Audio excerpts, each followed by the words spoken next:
Hey, what's up, everybody? Welcome to Head to Head, a Star Wars show.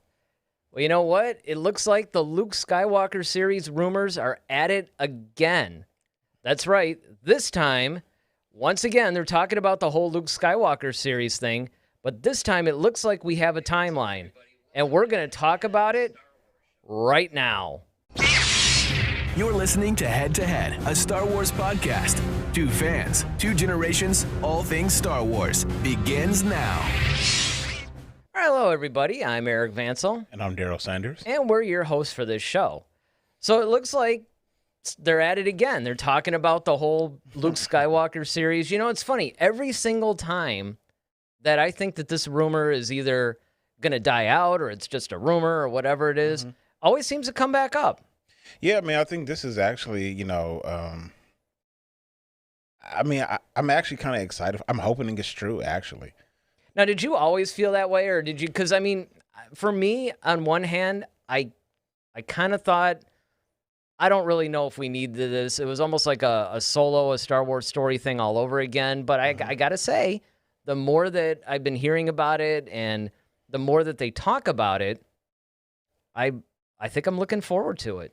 Yeah, I mean, if this actually does happen, I mean, I'm actually looking forward to it because, Luke Skywalker is kind of like one of those, he's like the pivotal character now. Like, after, the events of Return of the Jedi, it's like, okay, he's pretty much the last of the Mohicans, for at least a good 30 years. So, you have Han and Leia, still around, but I think that the Luke Skywalker story, really starts to get interesting at this point because it's like, all right, yes, we see him. He kind of completes the first part of the journey of becoming an actual Jedi, but it's like we know that there's so much more to him, especially with him being, he's the grandson of the Force. So it can't just stop there. We know he actually rebuilt the academies and everything like that. So I actually want to see what it's like him being a master now. We got a chance to see it a little bit with Rey, but that was we kind of done a bit of a disservice, with that particular medium, just because, he spent half the movie, grumpy and, so it's kind of like that we don't really get to see him do anything, aside from the Force projection thing. I mean, that was awesome, but I mean, you kind of still want to see like Luke in his prime, like how we saw him at the end of Mandalorian. That's what people want to see. We want to finally see that Luke Skywalker continue on a bunch of different missions, and we never got that. So I think if we actually get a Luke Skywalker series, now we can kind of have those stories kind of like come to life for us. Well, I mean, I will say this, and I think I've been saying this a lot over time, and this is especially true now that we might be getting this series, and that is that I think that this is probably, for this particular character especially, this is the most time period we've ever had. Like, there's a 30-year chunk between Return of the Jedi and The Force Awakens. And so certainly there's a lot of story to tell between, any era that they really want to cover.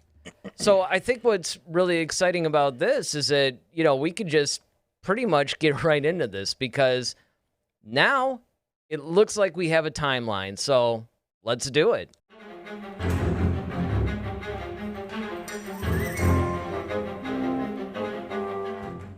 All right, so it's looking like they're actually narrowing down a timeline because, as I said, this thing, it could have gone any way. It could have... The popular theory is basically what you were talking about, and that's that they might actually pick it up with around the time of the Mandalorian, maybe just after the Mandalorian, maybe after he gets Grogu, and maybe it's the beginning of the building of the Jedi Temple. Yeah. I don't know. It's to me, it's really hard to say because they could also go back toward maybe just after Return of the Jedi, too. Because remember, there's 6 years between Return of the Jedi and The Mandalorian, so... Yeah. I mean, well, before I even get into that, let me acknowledge our wonderful guests with us this evening. We have our tried and true Ronaldo. Ronaldo, yes. just like we can't sign off officially until we Right. get Ronaldo's bye guys, we have to get Ronaldo's hello guys in order to officially start. I almost held off the certain point of view thing, but, we try to keep it going long enough, but we say that to say, what's up, Ronaldo? Ronaldo's like the proverbial gavel. He's just, Yes. You can start the meeting. Yes, exactly. And then also Mother Vansel, she says hello as well. So Yeah, we definitely have. It's funny because we actually get a lot of people watching that don't chat. right. I found out. Mm-hmm. Because at first there'll be times, where chats get explosive and all these people, like, I don't even know what half of these people are. And then usually it'll be our core 2, 3, 4, 5 people or whatever. But it's funny how, I'll watch the views afterwards and it's like, whoa, this thing's exploding. But hey, if you guys like what you're seeing or whatever, hit that subscribe button, like the channel. It really helps us out. But more importantly, chat into the show. Yeah. This is a discussion show. So Yeah. what were you thinking then? Are you going to... So here's my deal. Like, okay. Uh-oh. Here we go. No, I mean, because I think it's really cool because on one hand, I can make an argument for almost like a direct, like, post Return of the Jedi. Like, I would love to see, like, okay, after the little celebration, the little nub song, it's like, okay, everybody's, passing around the hot dogs and the drinks. It's like, okay, after the smoke is cleared and Vader's finished, been put out at the pyre, what does Luke do now? Like, do you just... where do you even go? You just automatically go to Octo? Do you just start, like, what happened? Because and I could see that happening, but then once again, if we use someone like Sebastian Stan, who everyone kind of would like to play Luke, even Mark Hamill himself would like, say, if you guys are going to do that, Sebastian Stan's the guy. So he's even giving his blessings to him. But, if you start at the climax or the end of Return of the Jedi and you pick up right from there are a lot of stories you can tell because, like you said, there's 6 years in between that. So I'm sure Luke, of course, we see a different Luke when we get to the end of Mandalorian season 2, where he's just like wiping out all these droids and he's just doing it so like calmly, like it's not even a bother.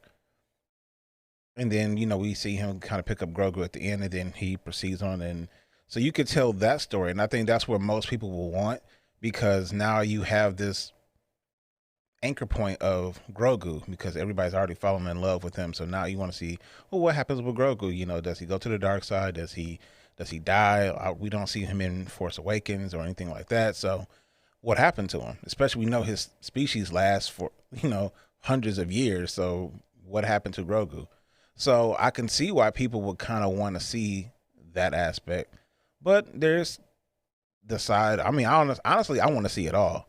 I want to see it from like the next day from Return of the Jedi all the way up to like Force Awakens, in my opinion. Kind of like you said, the morning after the Yub Nub song. Yeah, exactly. I mean, like after the whole thing, like the next morning, because I think that part of the problem is that the story seemingly neatly wraps up at Return of the Jedi. I mean, we see that, and it makes sense, and it's a nice ending to the story. And if they had never made anything past that, and I'm even talking about expanded universe and all that stuff, I think it would have still been a very satisfying conclusion. Sure. On the other hand, it's just so, okay, the good guys finally won. What's the galaxy going to look like under these guys now? Right. And you just fall in love with these characters so much. You want to know what happened to Han and Leia. You want to see that relationship play out. You want to see Luke open the Jedi Academy and train everybody. You want to see pretty much just what happens to the Empire, how everything goes. So there is just so much story, even in the weeks following Return of the Jedi. And that's not even counting, like what you said, where you start to get into, okay, now you have the Mandalorian stuff that's going on. Now Luke has Grogu.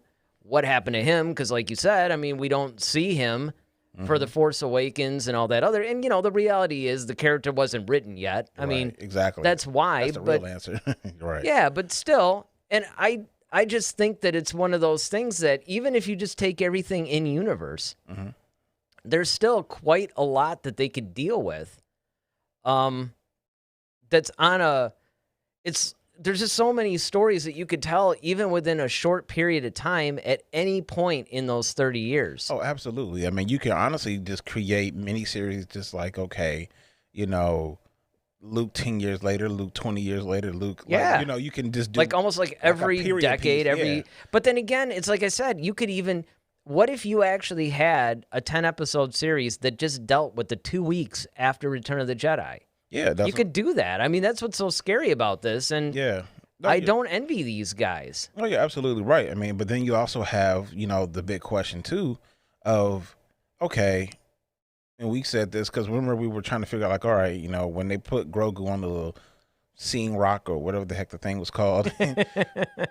Yeah. And it's like, okay, well, you know, some Jedi, you know, there's still Jedi out here who might find him. Like, once again, okay, we already know Ahsoka's around, you know, and then, of course, Luke is the one who eventually answers the call, but you got to wonder, like, okay, does Luke eventually discover Ahsoka? Like, how many other Jedi does he come in contact with? Well, what questions that's does he have for them? I mean, you know, there's so many, like you said, so many different stories you can tell just even post season 2 of Mandalorian, but like even leading up to it, like you said, okay, what's Han doing? But see, I think if you go that far back, now you have to kind of, you don't have to, but you kind of almost do have to kind of show Han and Leia, because now you're dealing with, you know, immediately right after Return of the Jedi. Whereas if you do a Mandalorian style and do post Mandalorian, Han and Leia could be off way doing their thing on the other side of the galaxy, while Luke is, you know, doing his thing as far as trying to start this whole academy and whatnot. So it's a little bit easier, in my opinion, to kind of focus on Luke and what he's doing, versus if you did post Return of the Jedi, like immediately, you still have Han and Leia, you know, what happens. Yeah, but now going into that, though, you also have to remember that when you take Ahsoka and all these people, you could even do stories of what happened to these guys. Like, where were they during Empire Strikes Back, or something like that? You know, so I mean, you have to look at, and this is the problem I've always said. Whenever they create all these additional characters and they start putting them a little bit too much into the either close or near the original trilogy, I mean, something like the High Republic you can get away with because you could say, okay, 200 years. Odds are, if they're not whatever the Star Wars version of retired is, they're definitely out of the picture. But when you talk about people like in the prequel trilogy and you deal with the Clone Wars and stuff like that, it would make sense, especially if they're prominent characters that interact. And this is the important point. All right. They were interacting. I can hang with people not knowing where Hondo is. I can hang with people not knowing where Cad Bane is. Mm-hmm. Although I think he might have been killed. I don't remember. You remember? I was hoping I would get through the show without, you know, needing help on something. But the point being that you basically have these guys who didn't necessarily interact that heavily with the original characters. Mm-hmm. And I'm talking about in the original trilogy. But when you get somebody like Ahsoka who's interacted with, you know, Obi-Wan, Anakin, Yoda, Palpatine, all these major players, and now you're seeing these major players carrying on to the original trilogy. Now, granted, I can say, storyline-wise, yes, it makes sense that, okay, we're not going to focus, just because we put people in a story doesn't mean we're going to focus on them. Mm-hmm. I mean, even in my own life, there's people that played really heavy roles, you know, 10, 20 years ago, even 2 years ago, that I barely speak to anymore. And it's not because I don't like them. It's not because I don't care about them. It's not because they stopped being my friend. It's just that lives, you know, you just kind of drift into your own thing or whatever the case may be. But in this case, I think in being that this is fiction and not real life, newsflash for everybody, this isn't real life. Pretty much what I think happens is that people get invested in a character, and it's like, well, now I want to see, much the same way that you and I talk about, I really want to see what this character is doing. You know, like what's Han and Leia doing? What are all these people doing? I think people wanted to see, well, what's Ahsoka doing? What these people that we got really invested in during the Clone Wars, during Rebels, you know, during Well, Ewok Adventures. Something like that. But those are the kinds of things that I think that people really, really want to deal with. Well, yeah, I mean, you have really great characters like Ahsoka. You have really great characters who have interacted with, like you said, Obi-Wan, especially Ahsoka. She's interacted pretty much with everybody. So that's why it's not so foreign to see her in The Mandalorian. However, even her own fate still hasn't been, because the last we saw her truly was like, okay, with her battle with Vader. So it's just kind of like, all right, you had this whole climactic battle with Vader, and then you kind of just disappeared. Vader walked out. You didn't. It's assumed, but then they're kind of focusing on this little owl thing that keeps popping up all over the place. So it's like, okay, did you just morph into an owl, or what the heck? See, now this is where I have an issue. I have an issue sometimes with the way that Star Wars does some of these things, because now I get it. I'm the guy that's always like, yes, Star Wars is fantasy. It's not sci-fi, on and on it goes. But, there's like a time where they're introducing almost like really, almost like wizards and, like deep fantasy type stuff, to where now it's not even the Force. I mean, the Force, even though I can understand how some people can say, okay, that's magic. It's kind of like sci-fi magic, though. Mm-hmm.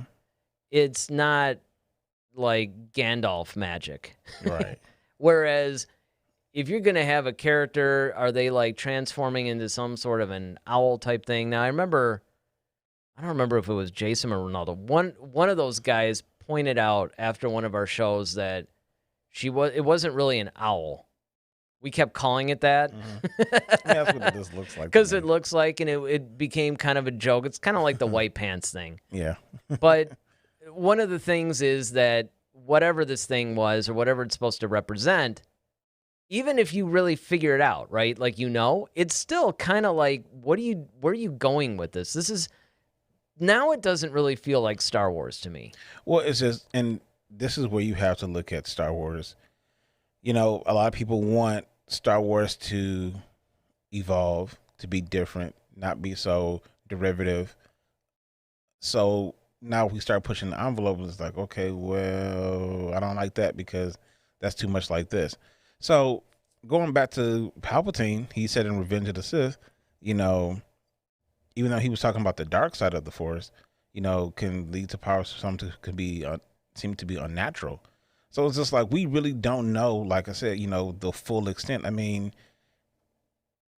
yeah, we know people like, okay, can come back as ghosts, because that was already established like in the very beginning. But I mean, you really think about it, it's like, well, how the heck do you die and you come back as a ghost? You see what I'm saying? Like, okay, but work with me for a second here. Sure.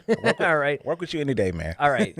Work with me for a second here, because this is something that we have talked about on a lot of our shows, where it's kind of like, okay, when people think of Star Wars, there's a very narrow box that people will put it in. Right. But it was established by Lucas. There's a certain way, and I understand that some people think that that's a little bit limiting, that there's some people in the fan base, I think, that want it to grow maybe beyond what it is, or expand a little bit the boundaries, right, for lack of a better term. But I think that there's a fundamental difference, though, between expanding the boundaries of what Star Wars could and should be, and yet going beyond the scope of what is Star Wars. What is it that makes this franchise different or feel different than other movies? Well, I think you have to look at it. You have to look at it all like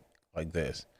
I think the Force is the thing that kind of binds us. And is that what we're gonna do now? We're gonna quote 4. I mean, I'm just saying, like, it's the thing that kind of it literally flows through the whole saga. So if the Force is the unifying thing in Star Wars, right? That's what the whole saga is pretty much premised on. The fact that the Force has not fully been explained leaves room for ambiguity. So because, like, for example, we constantly keep seeing like, okay, new force powers. We're seeing people do different things with the force that we've, like we've never seen force projection until Luke Skywalker did it. We've never seen, people really talking to animals and stuff like that until you see Ezra talking to space whales. You know what I'm saying? So there's all these different things in the force that like, okay, well, I mean, yes, we've heard of force healers in books and things like that, but no one really saw it until you saw Rey heal the snake. So there's all these order, and then eventually Kylo and parting. We never seen the dyad in the force either. There's so many different things we haven't seen that apparently the force is able to do, and it's super powerful. But we don't know, okay, how far can someone tap into it, or what? Maybe this person has more of a holistic vibe, so that's why you're more of a healer. Versus... Well, I'm all for that part of it. I mean, I'm all for the part of it where you're maybe expanding force power. I mean, look, nobody can get sillier with it than the expanded universe did. Mm-hmm. I mean, you had like Luke bringing down planets. You had, right. He's guiding his lightsaber through a ship and killing people. I mean, there are a lot of really out there examples of the force being used. Right. The way that they've been doing, a lot of people complain about the way that it's been done in the films and a little bit, the whole Grogu healing people kind of, gives a little bit of that. But I mean, honestly, to me, that's more of an organic, natural expansion of the Force than some of the craziness. And keep in mind, I mean, I'm a huge expanded universe fan, which is now Legends. I always feel compelled to say that. But it's just like with anything with Star Wars. I mean, I'll admit when something's like, okay, guys, we're kind of reaching here, I mean, so again, I just think that you have to balance it. Well, I feel like if you're going to start taking the force in this direction, you have to give some explanation to it. Right. And I think that's just where. And I think that you have a point. I mean, they just start throwing out the dyad and the force, like, oh, it's a dyad and the force. And you're like, what? I don't even know what that is. I've been a Star Wars fan since like 1977. I've never once, and you all are like, using these terms like it's nothing. Like lightsaber and blaster. I mean, it's kind of like we're supposed to go, oh, right, of course, it's a dyad in the Force. I mean, but it's like, no, you have to establish this. You have to give us context. You have to, lead up to it somehow. Don't just. That's one of the weaknesses, I think, of the sequel trilogy is the fact that they just came up with crap, Yeah. Now, see what can happen. The best way, honestly, to, and this would actually kind of be a cool series, honestly. But if they actually did a series or movie, just depends on what they want to do, and they actually talked about like the Jedi text, because you might say like, oh, there was some lost text, there's some lost books, there's some. Because, I mean, like, everybody kind of looked at the Jedi as wizards anyway. They always thought them to be like these magical kind of beings. So the fact that they're able to do all this kind of different kind of things, I get it. Saying like, we've never seen somebody really do the whole Kylo thing where he's like probing people's minds. And but we accepted that. That was like, well, that seems reasonable. The Force can do that, but how do we know? We've never seen that before in the original trilogy. We kind of see that you can feel someone in the Force, like, okay. But yeah, even when we looked in the sequel trilogy, though, like they're pulling stuff out of the thin air and he's got like beads, from the planet, Okay, Asana. Now that's the craziest thing in the world. But I will say this, though. The sequel, you can say that by the time of the sequel trilogy, maybe Luke was training, he was studying. I could see where Kylo might have learned this stuff because he was actually training under Luke. Luke ends up doing a little bit more studying, reading the texts, all that stuff. That's why I think that actually works, why I can hang with that. Right. But I do understand what you're saying, though, in the sense of, like, okay, even Palpatine didn't use half of these powers. Yeah. Vader didn't use half of these powers. Now, you could say, well, he didn't really have to, and right. he kind of had, force choking was his thing. But at the same time, again, I think that part's a natural expansion. But yeah, when you start talking dyad and the Force and you start talking like all this stuff, it's just kind of like, okay, now this is beyond just a new Force power. I can hang with the fact that, okay, this guy could stop a blaster in midair because Vader basically deflected it with his hand. Mm-hmm. And then you go, well, all right, what's a natural progression? Maybe this is stuff Right. because Vader had always been using the Force ever since he became Vader. Mm-hmm. But the Force, by and large, a lot of Jedi wouldn't use the Force that much simply because they didn't want to be discovered and be victims of Order 66. True. On the other hand, Vader could use it at will, and so he always stayed practiced. And we know that if you don't use the Force for a while, I guess it's almost like a muscle, really. Mm-hmm. You know, you basically lose it, or you lose your connection to it. So I'm hoping that, and your series idea would be cool. I don't know if that's the direction I'd want to see for a Luke Skywalker series. No. You're just talking about like in general, right? Like yeah, just another a general, like almost like if you did like a, even if you had like, and this would be cool just to kind of start, like even if Rian Johnson, let's just say this was his trilogy.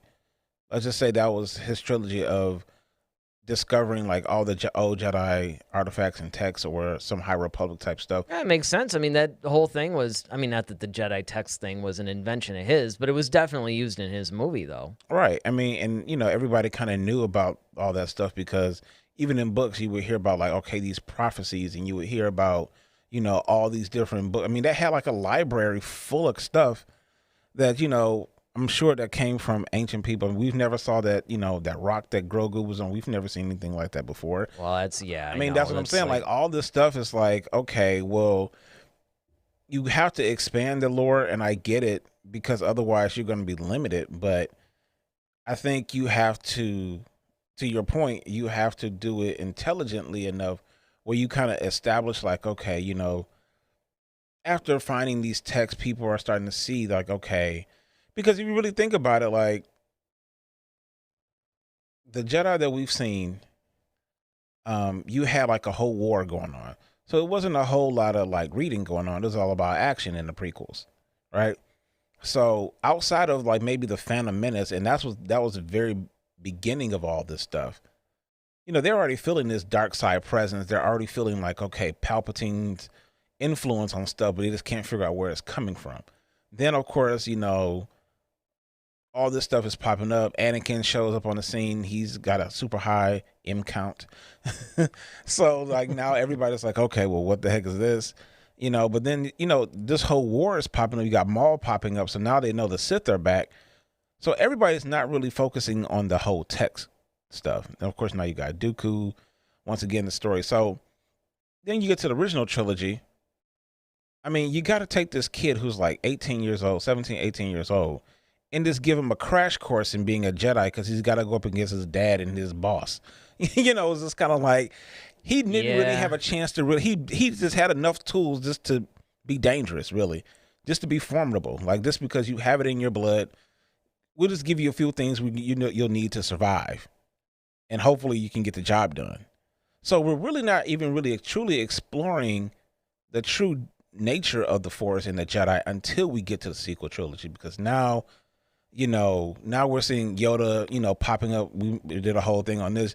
Yoda's popping up in the Force. Not only that, he's touching Luke. He's calling down lightning from, you know. Well, but again, I mean, I can almost hang with this stuff because there's like 30 years, or really more like 36. Well, no, 30-ish years between Return of the Jedi and Force Awakens. Mm-hmm.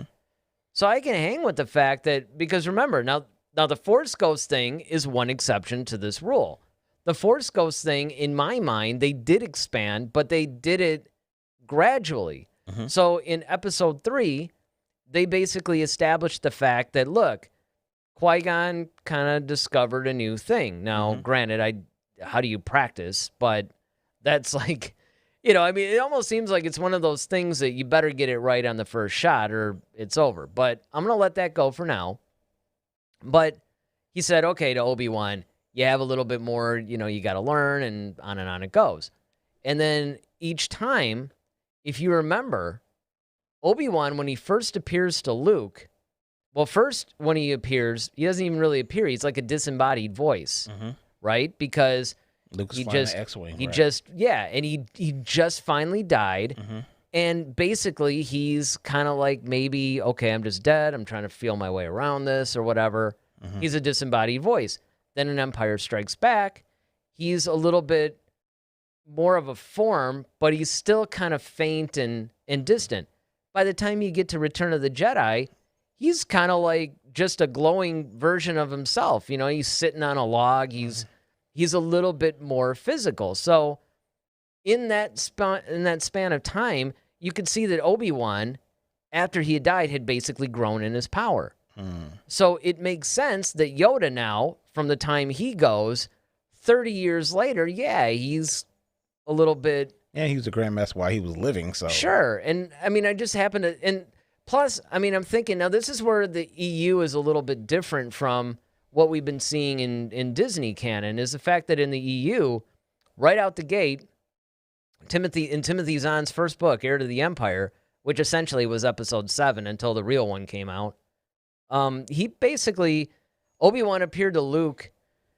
I want to say it was like a year, 2 years or something after Return of the Jedi. I think it was like a year after Return of the Jedi. And basically, they gave you the impression that these guys had been talking for a while, you know. But essentially, he was just kind of like, you know what? So this is the last time I'm going to be able to appear to you because, you know, it's been a minute.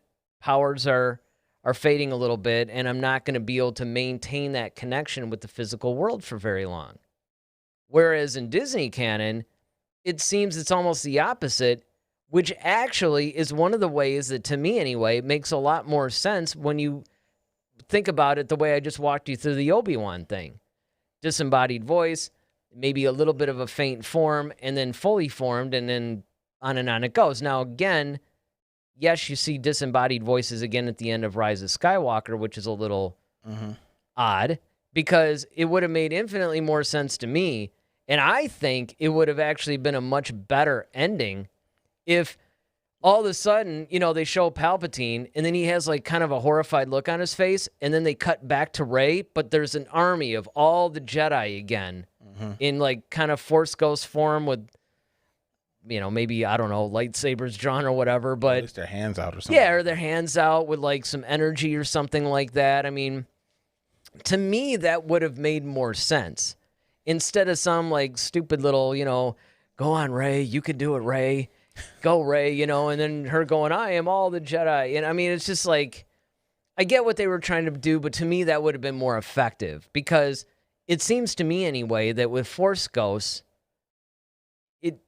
it seems like every instance that we've had since the prequels, and even, I can't say that Lucas was actually planning this, but it tracks with Obi-Wan, and it makes sense with Yoda, and it even makes sense with Luke, because Luke is being more powerful than basically anybody. He basically was able to, you know, catch the lightsaber. I mean, he'd been dead for like 10 minutes, you know, and he's already this fully formed guy and all this other stuff. So it makes more sense that these people would become more and more powerful as time went on. Sure. I'm sure we got chats, right? Well, we do have one from Ronaldo. It says, if this really happens, I think there's a lot of room to explore. We haven't seen much content regarding Luke after episode 6 in canon. Yeah, well, and I think that's what it comes down to, is the fact that, you know, this is really where we're going with all this stuff. I mean, it probably seems like we diverged a little bit, but not really, because these are many... You cannot talk about Luke and not talk about the Force. Oh, absolutely. So you have to keep both of those things in mind. Well, that's what I'm saying. Like, that's why we need to understand, like, how did he, you know, get from point A to point B? Because, like, okay, yes, he did pretty well, you know, holding his own against Vader, you know, just in combat. But then, like, you know, it seems like he was even more powerful by the time we get to Mandalorian, which is understandably so. He's had 6 years after that to kind of, you know, get better. So you just kind of wonder, like, okay, well, what happened in between that time? Were there other missions that help that? Was it just reading the Jedi text and him just training on his own? Like, give us that context of, you know, what he was kind of going through. Well, maybe he was just like, you know, he saw all the holocrons of all the Jedi like just chopping down battle droids or something, and it's kind of like, oh, that's how you do it. I mean, I don't know. I mean, that's a good point because, well, I'm just because you got to just thinking about this, just one particular element, right? So all the Jedi are formally trained. Like when you go back to, let's say Phantom Menace era, like let's say Phantom Menace Obi-Wan, right? He had to go through all the lightsaber combat styles until he picked one that was unique for him. Luke really never had that. Luke was basically homeschooled. Luke Exactly. basically had... He YouTubed it, basically. I mean, it was pretty much like, it's pretty much like kind of we always joke in the Brazilian Jiu-Jitsu community. We joke that, like, you know, a lot of guys, like, they don't go to dojos. They just go on YouTube and they're like, you know, so they're like, I got a YouTube belt. You know, because it's like you're not really getting trained, you know, as far as the rules and how everything plays out. You're just seeing the movement and you're just like, okay, I'm just going to mimic that. But you really don't understand how all this stuff truly, really applies. So I'm thinking like Luke, by the time we see him in a Mandalorian season finale, he looks more skill with his lightsaber. Oh, without question. You see what I'm saying? But here's the thing, and there's a couple of points that I can make about this that might help out. Number one, we have to remember that he is the grandson of the Force. True. He's not going to need training like Obi-Wan. On the other hand, the lightsaber part of it, even though the Force can amplify that too, I think what happened was that, you know, before he didn't even really know what the thing was, to then he's instantly going up against the most powerful Sith Lord. Well, both of them. But Vader first and then both of them. So, I mean, that was probably a little bit of a crash course. And I'm sure it's been implied that he studied. And even the deleted scene in Return of the Jedi where he built his lightsaber, that was one of the things in the trial. So it seemed like he was actually like doing the steps, I guess, that you're supposed to do. And the Force would guide him. Right. But it would be nice to see some of this stuff. Like, you're right. Okay, we end Return of the Jedi, and he was pretty skilled during his lightsaber battle there. But what was missing, and I think that what we saw in The Mandalorian, and again, we have to go in universe because we get it. You know, it's kind of like one was in 83. This is in like 2020 that was done. So we get that part of it. But you have to look at it from the standpoint of in-universe. There's an elegance now to his fighting style that wasn't there before. Right. And I think that it would be nice to know, how did he get there? And that's my whole point, because because when you go from Mandalorian season 2 finale, let's just say, to, okay, we know he eventually sets up the Jedi, you know, Academy again. Once again, like, all right, yes, he's the grandson of the Force, and yes, he has innate abilities. That doesn't mean all these other people are. So it was like, I still have to be able to teach them, and they still have to be able to learn more of the traditional ways to be a little bit more, to kind of have more of that control. Because that's what the whole Jedi thing is about, too. It's always about control. And that's why I liken it to, like, you know, the whole Brazilian Jiu-Jitsu thing, is because people watch stuff on YouTube and they'll try to mimic it, but they don't understand, like, okay, how to apply stuff, when to apply it without hurting people, without doing, you know, damage or putting yourself in vicarious situations as well. You're just, once again, mimicking the movement. So for Luke, yes, he kind of had a natural innate ability to the Force, of course, and a lot of things were picked up. But yes, that elegance that you see, and just the way he's able to deflect blaster fire is completely different. Because remember, like in Return of the Jedi, his hand got, you know, hit while he was on the little barge. This time, nothing touched him. Yeah, and this is way more powerful enemies. Exactly. But you know what this reminds me of? Who's that student? Remember the Dutch angle guy? Oh, yes. Oh, man. Alex. Yes. That was it. And that's exactly what it was like. Yeah. He learned how to do the Dutch angle for, you know, camera or whatever, and then he's using it on everything. On everything. And it's kind of like, okay, it's one thing to be able to get the move. It's another thing to know when to apply it, how to apply it. Exactly. And, the appropriate use of it, basically. Exactly. And that's where I can understand that. But again, we don't really know. And this is why this series, I would argue, is more necessary than, say, Solo.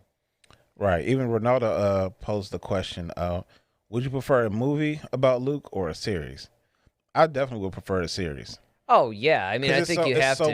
It's so much. It's just too much to cover. It's too much. And like you said, we could start anywhere. So you can do post Mandalorian, or you can do even more so like when he got to Kylo, or you can, you know what I'm saying? Like there's just so much.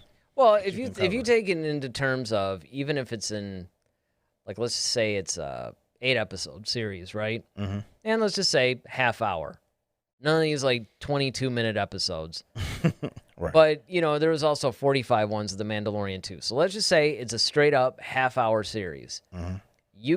Then basically 8 of them, you'd have like a 4-hour movie pretty much. And you could do that every year. Mm-hmm. You're not going to get that with a standard film. Standard film, you might get like a 2-hour and 20-minute movie like every year if you're lucky. Mm-hmm. More than likely every 2 years. Right. Because they're going to want to release other content, because in the theatrical world, even though it's changed a bit now. Yeah. But keep one in a tuck pretty much. Yeah, you're pretty much doing this thing, you're marketing it and whatever, and then you're just kind of moving on and you're doing other stuff. And you don't want to tie up. Like if Star Wars maintains a December release schedule. Right. Well, okay, you could maybe do one in May and one in December, but the thing is, you're going to do it for different things. Where when you have a series, though, it's a whole different story. With a series, you can actually go in and really get involved, because now instead of like a 2-hour and 20-minute thing, like I said, it's 4 hours, and that's if they limit it to 30 minutes. Right. If it's an hour, that's a whole nother. Yeah, definitely. I mean, well, that's it. If it's an hour series, then it's like an 8-hour movie. Yep. And I just think that it's so much better, and you can get more in depth in a series. Sure, especially with a character like Luke, because he has so many different complexities to him. Well, not to mention the fact, too, that we've already seen movies with him. We don't need another Luke film. Right. Because the problem with it and this is why I would be really curious to see a Mandalorian movie. I would like to see a Mandalorian movie, actually. I think that... One you can guarantee won't be 22 minutes. Right, well... It's a short film. Oh. But the thing is, and I've been having conversations with people left and right about this, is that it's gotten to the point now where movies and TV shows are virtually indistinguishable. True, definitely. I mean, there's maybe a mild, but when you're talking about Disney and Lucasfilm and all that, they're not sparing any expense. I mean, these things literally do feel like short films. They feel like a Star Wars movie to me. All right. Now let me ask you this. Would you rather see it live action, or would you rather see an animation if there was a series? Now, see, that's the better question. Aha. That's the better question. Well, I mean, if you really want to get crazy with it, you could say, well, and what style of animation do you want? But I'm going to assume that we're talking like Rebels, Clone Wars, like a Clone Wars Season 7 kind of thing. Yep. I mean, on one hand, if you did an animation, you can easily have Mark Hamill voice it. Yep. And it would maintain Mark Hamill as Luke Skywalker. Mm-hmm. And you could actually show him probably can have him do more. You could have him do more, because I mean, even a younger actor, you would still have to like CGI stuff or something like that if you're going to do it. I mean, well, I'm just saying, like all the force of powers and stuff like that, like you can kind of show a little bit more and easier in animation. Yeah. You want to do that. Yeah, I mean, it's kind of like, I would like to cheese out and say both, but that's a really hard choice, because, and I want to say live action, because if you look at The Mandalorian, it's cooler. I mean, because we've seen Star Wars animated stuff. But again, I'm thinking in my head that The Mandalorian would have totally worked as an animated show. Oh, yeah. I mean, if they had done it kind of like a Clone Wars Season 7 sort of thing. Definitely. I mean, we got the Bad Batch coming up eventually. Yeah, that comes out May the 4th. Oh, yeah, that's right. Yep. That's right. Now, here's my thing. I agree with you. Like, I would want to see it in both ways. And I think here's the way that you could do that. I think what you could do is cover post Return of the Jedi animation. Do that up until you start getting maybe an older Luke. And then that's when you start the live action. Okay, so what you're saying is you do the post Return of the Jedi stuff, like the direct after Return of the Jedi like stuff. Halloween too. Yup, just picks up. You know, it just kind of picks up like the next day kind of thing. It gets its newspaper and, Right, and then basically after that, it's kind of like, okay, so it stays animated up until the point of... Maybe at post, like maybe... Like as it gets closer maybe to Force Awakens? Or do you think maybe after The Mandalorian, since they established the Luke as live action in Mandalorian? I would probably say you can establish... It will pick up after Mandalorian, season 2 finale, but not directly. You might wait some years and then start it. And then now that may kind of lead you closer to Kylo and I think I would just probably stop it around Kylo.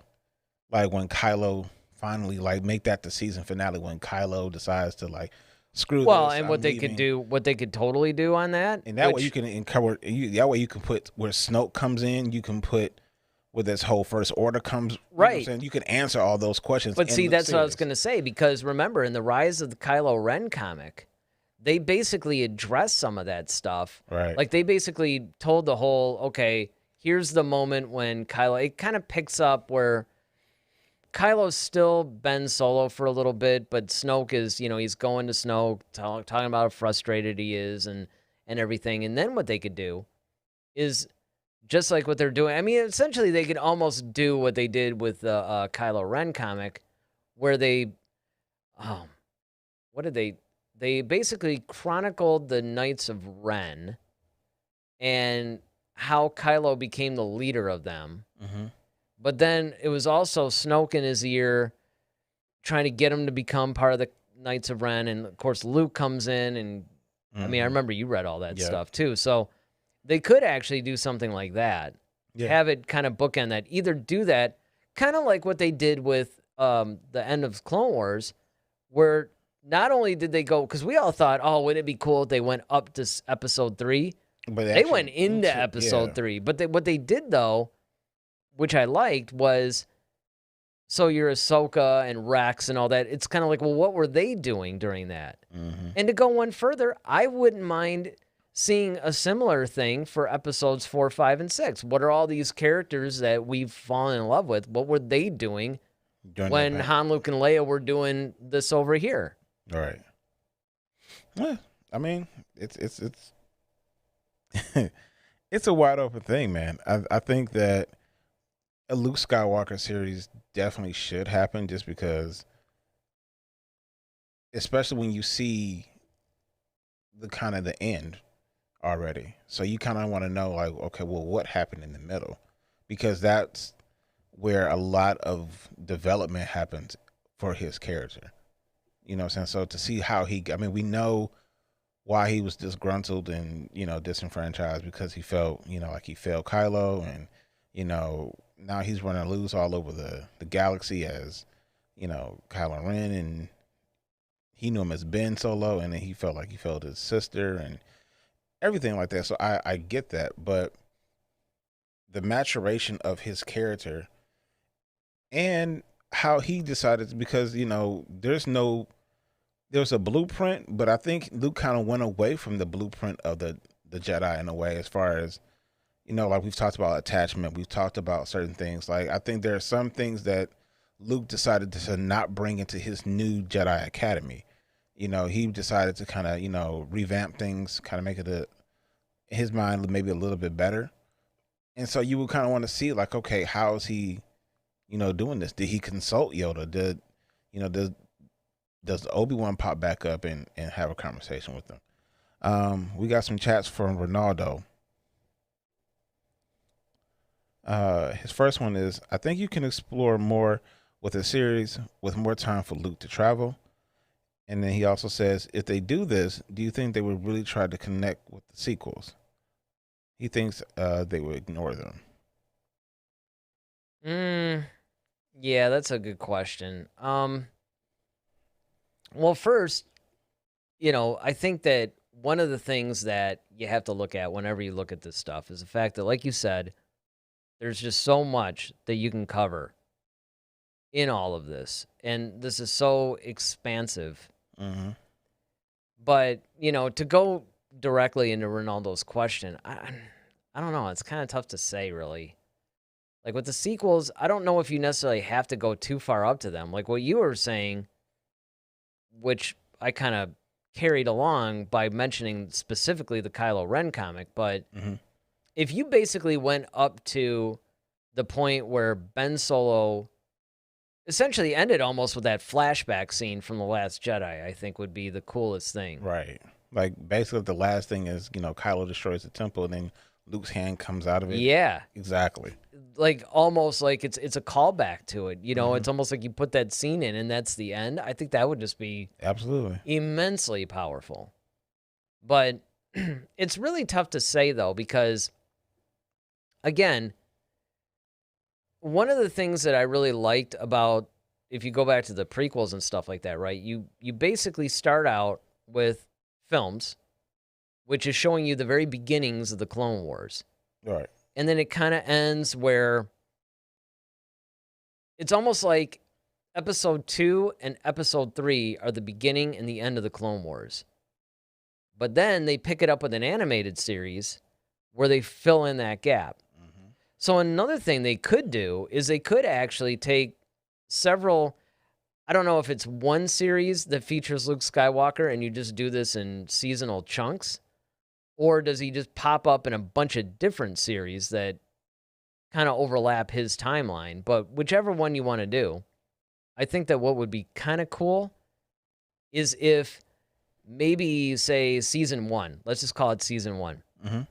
Season 1 of the Luke Skywalker series, this happens. And then maybe animation picks it up.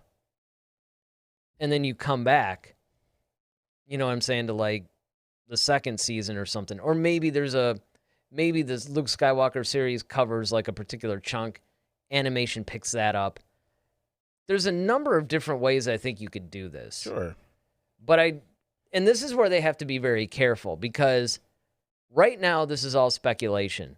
But once they actually commit this stuff, whether it's animated or live action or even a novel, once it's there, it's done. This is a story. Because I would have liked to have seen, this is why I really wish that they could have made the Duel of the Fates thing. Because there was a lot of really cool elements from that version of episode 9 that I think would have been just really, really cool. Oh, absolutely. But again, I mean, I don't know, man. It's really difficult, Yeah. I don't know. I don't know what else to say about it other than the fact that we're just going to have to keep an eye out. Because remember, it's not confirmed yet. Right.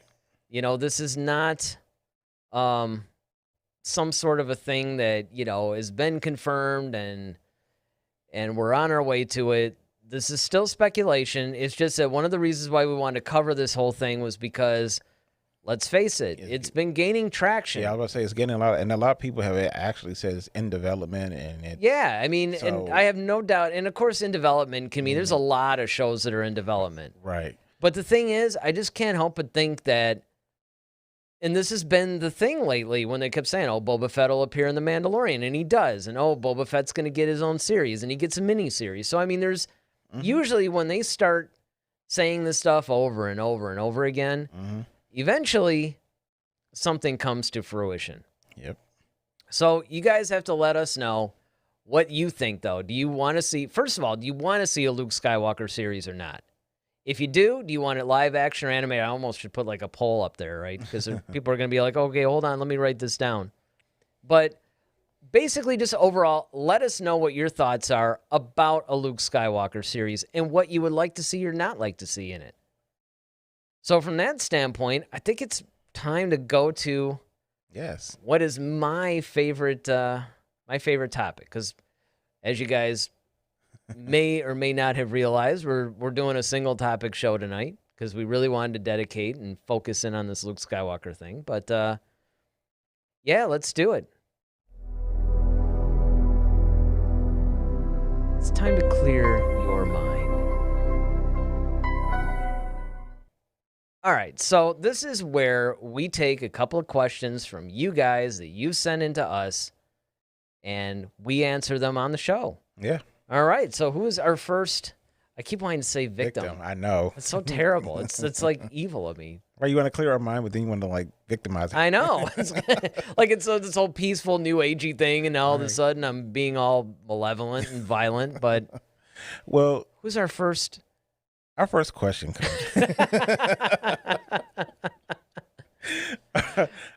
There you go. Yeah, I mean, these are some good questions, though, honestly. I mean, they're all good, but these are some really good ones, honestly. I know you just totally took out like everybody, like, oh, finally, good questions. First one comes from Michael Gibson. His question is, why do you think Tarkin was able to destroy Alderaan without consulting the Emperor? Well, but we don't know that he didn't consult the Emperor. I mean, that's true. Because if you look at Rogue One, and Rogue One puts a lot of context into this. Like, I can understand. So there's a couple ways you have to look at this. First of all, I can understand this in the concept of just the original trilogy. Mm-hmm. Because they mention the Emperor casually, but they don't really, like, go too deep into it, right? Like, it's just like, oh, the Emperor's swept away that kind of thing. Mm-hmm. But they don't, it's not, I mean, in Empire Strikes Back, we really start to get the sense, like, oh, this guy is, like, kind of like Vader's main, master, apprentice, all this stuff. We don't really get that. I mean, if you just watch A New Hope, you just assume this guy's like some administrator somewhere, right? But and Tarkin looks like he's more the guy. Right. Okay, but eventually, once you get Rogue One especially, you see that the Emperor has been, and this started really in the prequels because you see his whole grand, plan to build some Death Stars or whatever it is. But pretty much what's happening here is the Emperor's guiding all this stuff behind the scenes. Mm-hmm. And one of the things that I really liked about Rogue One was the fact that even though Vader wasn't technically on the Death Star, at least at the time, and he wasn't maybe around where some of the action is, he's still firmly in control. The Emperor is still firmly in control. Tarkin doesn't do anything without the Emperor's express approval. And of course, this is also really emphasized in the novels. But I don't expect a lot of people, I mean, if you're not reading the novels or whatever, then, I mean, I get it. Mm-hmm. But I can see where people might assume that. Well, yeah, I mean, if you really look at it, like, I think, you really never see Tarkin communicate with the Emperor. If anything, it's always been Vader. But I could understand the question because, and I mean, quite frankly, I think Tarkin probably felt like he had, the clout to do it. I mean, he's like the leader. I mean, he's running the Death Star. Well, it also could be that, yeah, he's like over the Death Star. And it could be that, the Emperor's just like, okay, man, use your discretion. I mean, yeah, that's what I'm saying. Like, you just, and I think, if you feel you have to blow up a system, I mean, he might feel a little differently about Naboo. Well, yeah, I mean, like, I think there's certain things that he wouldn't. But see, once again, as we learn in the New Hope that, the last bit of the Republic had been swept away. So now the Empire is fully in control of everything. Yeah, but one of the nice things about it, though, is the fact that there's still hierarchy within it, though. So they're not dealing with the actual government. I mean, they are the government, but exactly. It's kind of like a militaristic kind of thing to where the Emperor's the head, and then you have... Mm-hmm. But, I mean, you still have regional governors, though. I mean, it's not... The Imperial Senate was wiped out. And then, as he actually said, is a line in the thing, like, okay, now all the regional governors will have control. And that's what you see, especially in a lot of the expanded stuff.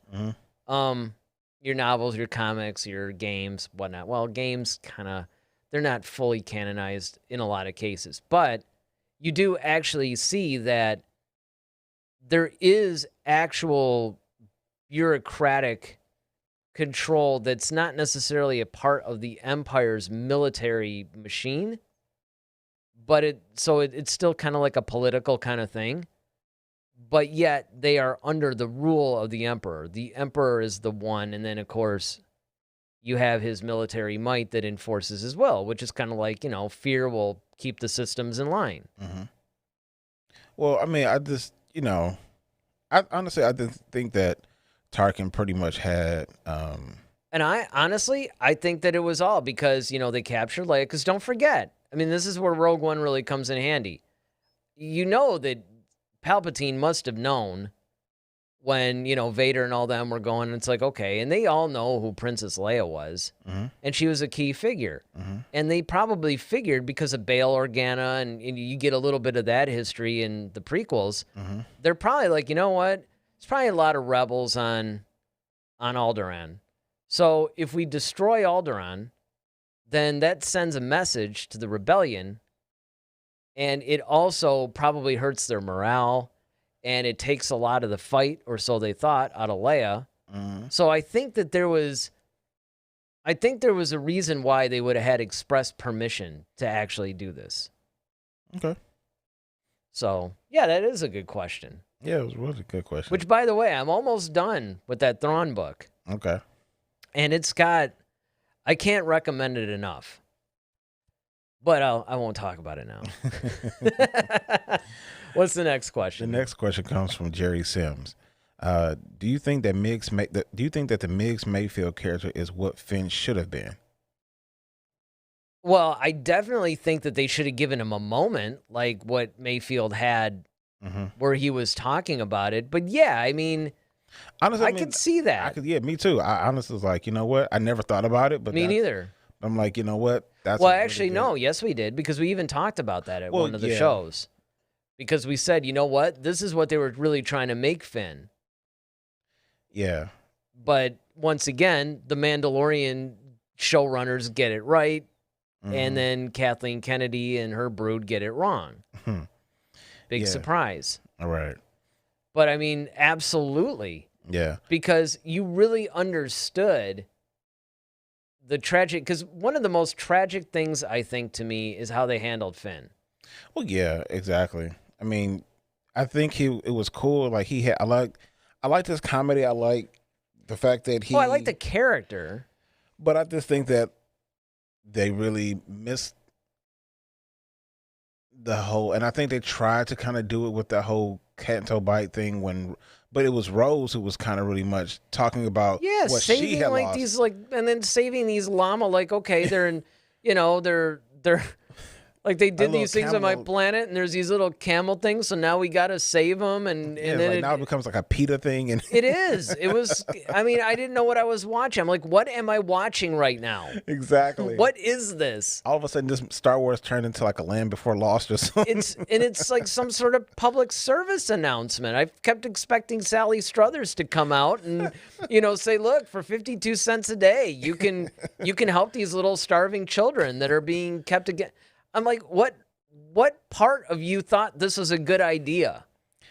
I mean, I get the fact that, like, it was, I mean, in a way it was cool because it was showing kind of how, the First Order was kind of like enslaving people. And that was kind of like. But it was so stupid. But the way it was done was bad. Yeah, but again, the Mayfield thing is the perfect. Yeah. Like, and especially when that one, Imperial guy was just like, I mean. That whole exchange, exactly, and reveling in it. Like, this is where, because one of the things that I think that they've really tried to do, whether they're the authors or showrunners or even the films to a degree, is humanize the Empire a little bit. Yeah, I was just about to say like, not everybody in the Empire is bad. But then you get guys like this guy. And this shows you, like, yes, this is why these guys have to go. and how he kept pushing. And he thought Mayfield was Right kind of along like, with him. yeah, man. But he didn't realize, and it was just kind of like tormenting him and bringing up all these memories. And then finally, Yep. he snaps. And that's the kind of moment that they should have had in The Last Jedi. Absolutely. If they were going to go that route. Not some weird save the space llama thing. And like these little like dirty kids and stuff like, I mean, it was so ridiculous. It was absolutely ridiculous. I could not believe that I was watching that. I know, man. That's one of the reasons why we didn't talk for like 5 minutes after leaving the theater. Because it's kind of like, okay, there's the good, there's the bad, And then there's the horrible. and then there's a horrible. And I'm trying to figure out, where does this movie fall for me? Mm-hmm. I'm not used to going to a Star Wars film and not coming out blown away. Yeah. Exactly. Can you imagine if they had the marathon at that time and that was the climate, like that was the movie we were waiting for? Yeah. It would have been kind of a letdown. Definitely. I'm glad Even though, I mean, don't get me wrong, we had a great you time. wouldn't know it, but I do really enjoy The Last Jedi. I think it's a great movie. Mm-hmm. I just don't know if it's a great Star Wars movie. That's my problem. Gotcha. Oh, that was it, wasn't it? Yep. That's it. That's all. Yeah, well, you know what? I mean, but these are the kinds of things. I mean, that was such a great point, man. Wow, what great questions That's we what I'm had. saying. I mean, these two. I'm really, yeah. I mean, I have to say, I mean, I'm not, nothing against anybody else that sent in questions, because if you do have a question, ask it in the comments section or hit us up on Facebook and Twitter at Head to Head SW, because we would love to answer any of the questions that you guys have. But that was really on point, though. And it was something that I never really thought about. I mean, I thought about it, but not as deeply. Yeah. Even to Ronaldo, because he even had some things to say about it. I'm sure after that last, I was going to say, check the chats, because usually. So Ronaldo, to the Palpatine Tarkin situation. I think Palpatine didn't care what planet Tarkin wanted to destroy, as long as it was a rebel base. Well, and that's a good point. That's a good point, because remember, they thought that the rebel base might be there, and that maybe she was lying because it was her home planet or something, and then she lied and said it was Dantooine, and it wasn't. So Well, it was too remote of a planet, but to make an example. But right. know. Then they find out she was lying about it. Yep, she lied. She lied to us. I told you she. Yeah, I love that exchange. I know, and still like Vader when was just basically been just like, dude, really? You trusted her? Come on. Like, she's my kid. I know. Yeah, right. Yeah, she lies a lot. Get that from her mom. Kisses her brother, and yeah, she's a rebel. yeah, yeah, right. She's like a rebel, like way on another level. The rebel on another level. All right. Yeah, stop. Okay, go to the next chat. He says, I wonder if his reaction, what his reaction would have been if it was Naboo. It would have depended on why. I mean, I think the Emperor would have cared anyway. I think it's like, well, they were based there. Do what you got to do. yeah. Palpatine seems like that kind of, especially at this point. Like, well, at that point, what's weird about it, though, and the reason why that I brought it up like that isn't so much because you look at Palpatine, he's not exactly the most sentimental person in the world. Exactly. Like your first reaction would be like, you could care less. But there have been some cases in either the novels or the comics or something where he does seem to have somewhat of a soft spot for Naboo. Mm-hmm. And of course, that's where he meets Anakin, and yeah, there's that little, I guess, like bromance kind of thing going, or a little grooming. Yeah, a little grooming, who knows? Gonna watch your career with great interest. Yes. But it's just Jedi trafficking. Exactly. Well, I kind of, in a way. Yeah, that's what I'm saying. But I mean, the thing is that I think that there could have been maybe a little bit of hesitation. But the reality is, if the rebel base is there, he'd probably just be like, you know what, just dust it. I have the whole universe. Right. At this point.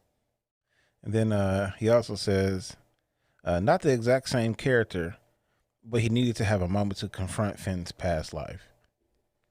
Well, they kind of did, though, and that was the thing, because they tried to do that through Phasma. Because first you had Phasma obviously was covering a little bit for Finn, you know, and then saying, okay, we're gonna have a talk later or whatever. But it was kind of obvious that she was trying to be cool to him and trying to cover up and make it so his mistakes weren't, too costly. Right. And then, of course, when he ends up betraying them in their eyes, which, I mean, I guess he kind of did, then that whole battle between Phasma and Finn at the end of Last Jedi, you could see, like, there was some emotion there. He had some pent-up emotion, and as did she. It was almost like, and then that one guy, F1, whatever, the traitor, that guy, he obviously had some pretty strong feelings too. And so they did try to somewhat have Finn confront his past a little bit, but it wasn't done quite as well or quite emotionally. And I think that, like, when he was going to do the suicidal thing, that was sort of like his way of making his life mean something. Right. Like, this whole time I've been just wandering, and then he realized he'd been running away, and I think he felt bad. So now it's like, now my life is going to mean something. I'm going to make this sacrifice. It's going to help these people get away. It's going to help further the cause. So, I mean, there were ways that they were trying to do it. I just think that it wasn't as effective as that one stupid little scene in The Mandalorian. Yeah. Right? They have like 3 movies for this guy's story arc. Mayfield, they do one like 5-minute scene, and it's way more intense and powerful. Definitely. So,